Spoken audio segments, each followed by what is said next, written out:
Hello, my dear sharp shades. I hope you're having a good afternoon as always.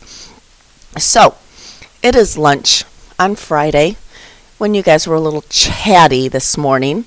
So, hopefully, this afternoon we'll do better and earn some more fact points before fact time.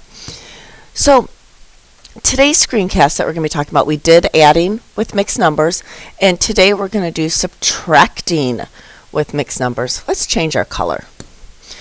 So let's subtract with mixed numbers. So just like with adding, it's pretty much the same. You start with the fraction and then go to the mixed number. So let's say I have 13 and 4/5 minus 6 and 2/5. I'm going to subtract my fraction first, and once again, there is a reason for it, and we'll get to that in just a minute. 4 minus 2 is 2. Keep my 5 the same because the parts don't change, the total number of parts. And then 13 minus 6 is 7. So my answer is 7 and 2/5. Basic, if you know how to add and subtract, you can add and subtract mixed numbers. Just remember to do the fraction first. This is why. Let's say I have a mixed number like 8 and 2/3. Actually, let's keep it at 2/5. Let's stick with the 2/5 from our last problem. 8 and 2/5 minus 3, and 4/5. Okay, so I just swapped our 4/5 and our 2/5 there. Now, just like with subtracting though, your number on top has to be smaller or bigger than your number on the bottom. So the whole number is always going to be bigger. So I have 8 and 2/5 and 3 and 4/5. Well, I can't subtract 4/5 from 2/5. 2/5 is smaller than 4/5. So what am I going to do? Can't just leave the problem. So what I need to do is borrow. So I am going to borrow from my whole number. Now, if you remember,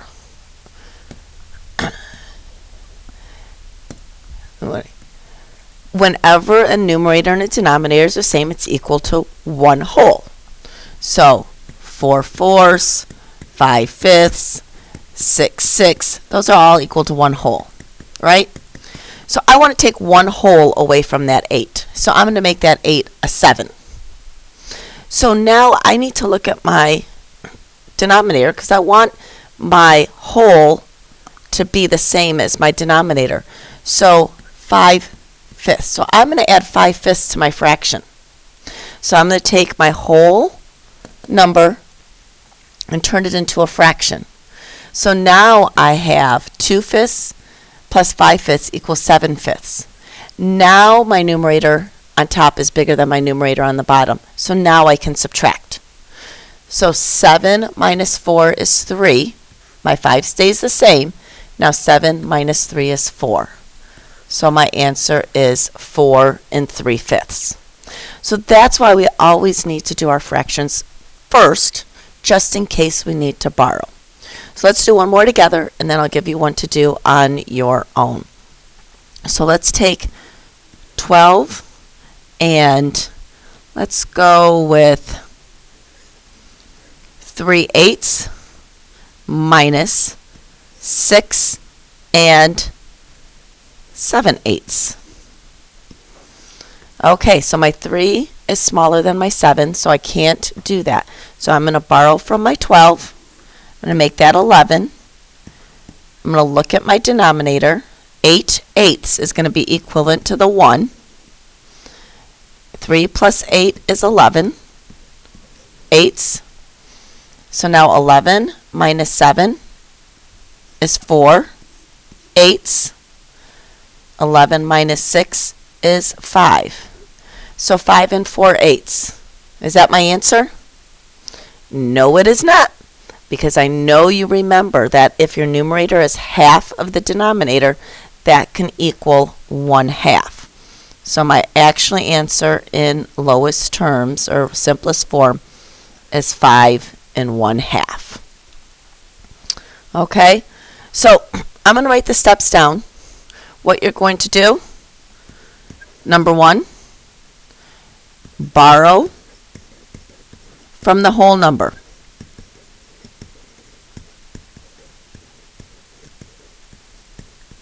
You're going to turn that whole number, turn 1 whole into a fraction.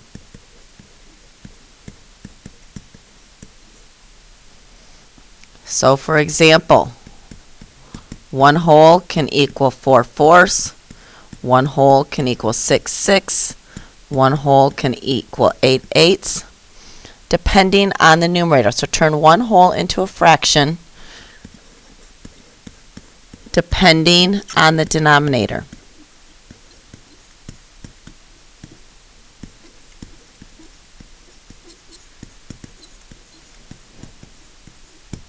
Okay, so then you're going to add the fractions.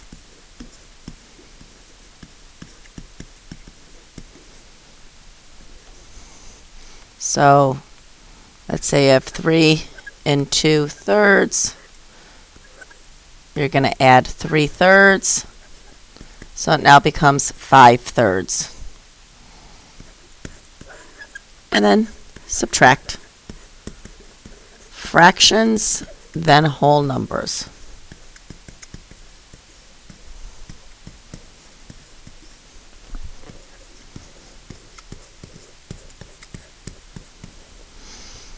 Okay, so let's give you one to practice.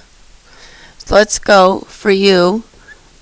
Let's do 8 3/14 minus 2 4/14. Okay. You work out that problem and start the computer again. Okay, my 4 didn't come out. So I'm going to borrow 1 from my 8 and make it a 7. And I'm going to add 14/14 to this. So now I get 17/14. 17 minus 4 is going to be 13/14. 7 minus 2 is 5. My answer is 5 13/14. Okay, one more and then I'm going to send you off to your Google form. Okay, let's do 14 2/7 minus 5 6/7. Okay, pause the video and when you're ready, start it up. Okay, I have to borrow 1 from my 14, so it's going to become 13. Have to add my 7/7. That becomes 9/7. 9 minus 6 is 3/7. 13 minus 5, 8. So my answer is 8 3/7. Okay, so go ahead and work on your Google form, and I will see you tomorrow along. Don't forget to put your keyword, and your keyword today is going to be jacket. Okay, jacket is your keyword, and I will see you tomorrow. Bye.